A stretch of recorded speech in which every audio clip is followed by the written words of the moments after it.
प्रभाग क्रमांक 33 के पार्षद मनोज कुमार गावंडे ने रखी अपनी व्यथा।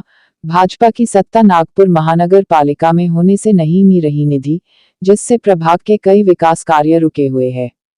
24/7 की योजना भाजपा की हुई फेल, जिससे नागरिक है त्रस्त। कई समस्याओं का अंबार है, जैसे कि गटर लाइन की समस्या, कचरे की अंबार की समस्या, और यही नहीं किस तरह का विकास रुका था उसे धीरे धीरे पूर्ण करने की कोशिश की, लेकिन निधि समय पर नहीं मिल पाई। देखिए प्रभाग के पार्षद की खुद की कही आप बीती।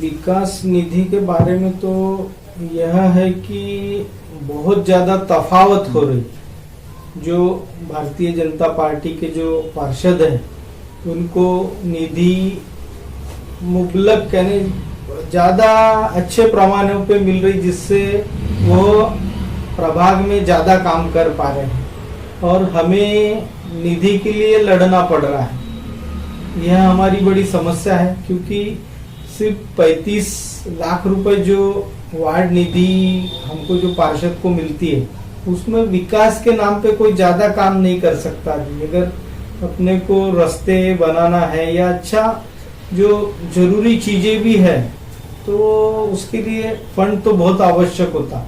और इसमें फिलहाल में फंड के बारे में हमें बहुत ज्यादा तकलीफ। हम यही कहेंगे कि निधि अगर वो काम के प्रायोरिटी को देना चाहिए, वो काम किस प्रकार का है, वो अत्यावश्यक है, तो वो किसी भी पार्टी का पार्षद रहे, मेरी भूमिका यह है कि वह निधि उसे अवेलेबल होना चाहिए, जिससे कि आखिर विकास तो पब्लिक को जो जरूरत होती है, यानी जो पब्लिक की जो नीड होती है, कि जो समस्या बोल सकते हैं अपन की, जो जितनी जरूरी समस्या होती है, वो हिसाब से पार्षद उसको फाइल बनाकर प्रशासन के सामने रखता है। पर फंड अगर नहीं मिला तो उसका वो सब विकास का जो उसका सपना रहता वो अधूरा रहता। और इसमें जो गैर भाजपाई या जो दूसरे भाजपा व्यतिरिक्त जो पार्टी के जो पार्षद है, उन्हें बहुत ज्यादा तकलीफ है। इसमें बीएसपी है, राष्ट्रवादी है, कांग्रेस है, क्योंकि फंड ये सिर्फ बीजेपी के पार्षदों के पास अच्छा खासा है, क्योंकि आमदार भी उन्हें ही देते हैं, सभी तरफ से उन्हें फंड मिलता है, तो उन्हें विकास करने में ज्यादा उतनी तकलीफ नहीं जाती। तो इसमें सबसे बड़ी तकलीफ मेरे हिसाब से तो गटर लाइन की है।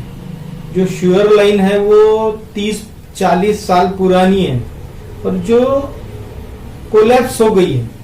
ट्रंक लाइन जो एकदम आवश्यक है, जो शहर से ये श्योरेज वाटर सिटी के बाहर ले जाती, यह लाइन भी कोलैप्स है, जिसके कारण सब गटर लाइन ऐसे है कि जो नाले में छोड़ दिए हैं, जिससे प्रदूषण भी होता है। और नाले में थोड़ा भी पानी अगर बढ़ता है, बरसात में बोलो या कभी भी, तो इधर लोगों के घर में पानी जाता है। जो उनके जो चेंबर रहते, पब्लिक के जो अपने घर के चेंबर रहते, उसमें से बैक रिटर्न पानी आकर वो उनके घरों में जाता है।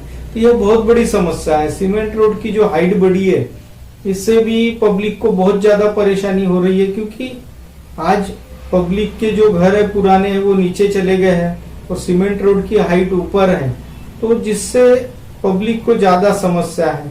क्या होता है कि जिसका भी ये जो आपने बोले कि गटर लाइन चौकेज का प्रॉब्लम होता है, वो बहुत ज्यादा व्यथित होता है। क्योंकि अगर अपन समझ सकते कि अपने घर में या आंगन में या बरामदे में अगर यहाँ ऐसा गंदा पानी आ गया तो बहुत ज्यादा तकलीफ होती है। तो उसके लिए जाकर प्रायोरिटी देना पड़ता, उससे मिलकर अपने चौकेज वालों को बुलाकर जितने जल्दी हो सके वो चौकेज खोलकर, जिससे कि कम से कम वो पानी निकल जाए। मेरा ज्यादा जोर कंक्रीट के चेंबर पे है, कि जिससे कैसा होता है कि वो चेंबर में अगर अपन ने अच्छे चेंबर नहीं बनाए तो ये घूस जो रहती है, ये मिट्टी खींचकर वो टाके में जमा हो जाती है, जिसके कारण भी चौकेज होता है। तो अगर ये कंक्रीट के टाके बनाए तो ये धीरे धीरे करके ये समस्या कम होगी। और अगर लाइन चेंज कर दिए तो जिससे ये समस्या से निजात पाना संभव हो पाएगा। जिसके कारण क्या है कि ये जो चेंबर और ये जो लाइन कोलैप्स है, इससे ये जो गंदा पानी जैसा जो इसमें कुओं में जाकर इसका जो अपना ग्राउंड लेवल है वाटर का वो खराब हो रहा है। जिससे के कारण क्या होता है कि अगर कभी गलती से भी अगर नल नहीं आए तो पब्लिक को इतनी बड़ी समस्या खड़ी होती है कि कईयों घरों में मैंने उस दिन नहीं नहाते हुए लोगों को देखा है कि उनके पास पानी नहाने के लिए पानी नहीं रहने के कारण उनको बड़े मुश्किल से टैंकर अवेलेबल कराना पड़ता है और जो उनकी जरूरत पूरी करनी पड़ती है। तो इसका मेन कारण है कि जो सीपेज है चेंबर का, लाइन का, यह महत्वपूर्ण है। अगर ये थोड़े उत्तम क्वालिटी के पाइप डालकर और चेंबर अच्छे बनाकर अगर अपन इस ओर ध्यान दिया जाए तो यह समस्या सॉल्व हो सकती है, क्योंकि यह अति गंभीर समस्याओं में से एक ऐसा मैं समझता हूँ। क्योंकि इसी के कारण जो मच्छर जो बढ़ते हैं, हमने देखे कि जिस कुएं का पानी खराब हुआ उस घर में मच्छर की या वो कुएं में से मच्छरों की पैदावार इतनी ज्यादा प्रमाण में रहती है और उसकी जो गंदगी बोलो या उसकी जो स्मेल चलती वो परिवार को वहां रहना मुश्किल होता है। इतने बुरे हाल हमारे नजर में है। तो नहीं देखो काम किए हैं, यह है कि सत्ता ही उनके हाथ में है। आज 20 साल से बीजेपी के हाथ में सत्ता है, आपने देखे। तो सीमेंट रोड अगर एक छोड़ दो आप, तो दूसरा क्या विकास हुआ है यह सोचने का विषय है।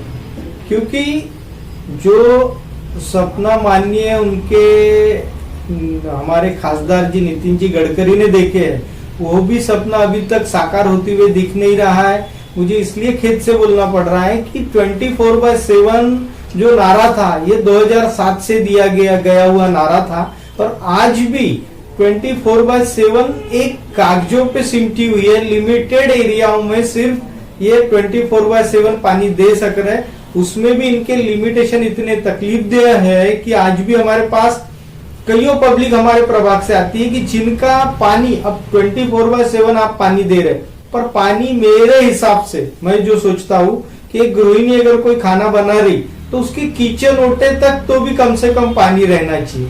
इनका यह बोलना है कि हम जहां नल का स्टैंड पोस्ट है बस वहीं तक हम फोर्स दे पाएंगे। नहीं, मैं तो ये चाहता कि जो पानी के बिल आ रहे हैं आज पब्लिक को वो भी ज्यादा है, टैक्स में भी बढ़ोतरी किए है, वो मान से सुविधा कुछ नहीं है, कोई टैक्स कलेक्ट करने नहीं आता। बहुत सारी चीजें ऐसी है समस्या जो पब्लिक की जो जरूरी में से है। अब मेन चीज तो क्या है कि कईयों लोगों को यहाँ पे अभी भी जो ये हुआ है अपना डेवलपमेंट के नाम पे जो चार्ज लिया गया है एनआईटी ने, अभी तक डेवलपमेंट नहीं हुआ है। एरिया में सिर्फ रोड अच्छे बने नहीं है।